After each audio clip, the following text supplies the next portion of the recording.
বৃহস্পতিবার প্রজ্ঞা ভবনে হ্যান্ডলুম দিবস পালন করা হয়। দিবসটির আনুষ্ঠানিক সূচনা করেন মন্ত্রী বিকাশ দেববর্মা। বৃহস্পতিবার 11তম জাতীয় হ্যান্ডলুম দিবস উপলক্ষে আগরতলা প্রজ্ঞা ভবনে হস্তচালিত তাঁত নারী ক্ষমতায়ন জাতির ক্ষমতায়ন নিয়ে এক কর্মশালার আয়োজন করা হয়। এই কর্মশালায় প্রধান অতিথি হিসেবে উপস্থিত ছিলেন মন্ত্রী বিকাশ দেববর্মা সহ অন্যান্যরা। এদিন অনুষ্ঠানে বক্তব্য রাখতে গিয়ে দিবসটির তাৎপর্য বিশ্লেষণ করে বিস্তারিত বক্তব্য রাখেন উপজাতি কল্যাণ মন্ত্রী বিকাশ দেববর্মা।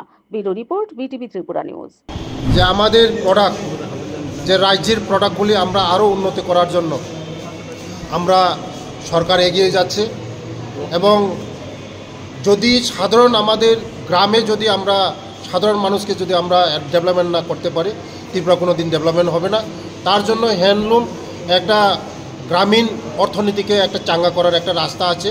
আপনারা সবাই জানেন যারা তাঁতি, বেশিরভাগ আমাদের গ্রামের লোকেরাই তাঁতি সঙ্গে জড়িত, আমাদের হ্যান্ডলুমের সঙ্গে জড়িত। তার জন্য আমাদের সরকার এই আমাদের রাজ্যকে বিকশিত করার জন্য এবং রাজ্যকে আরও ডেভেলপমেন্ট করার জন্য আমরা এই হ্যান্ডলুমকে আরও আমরা জোর দিচ্ছি।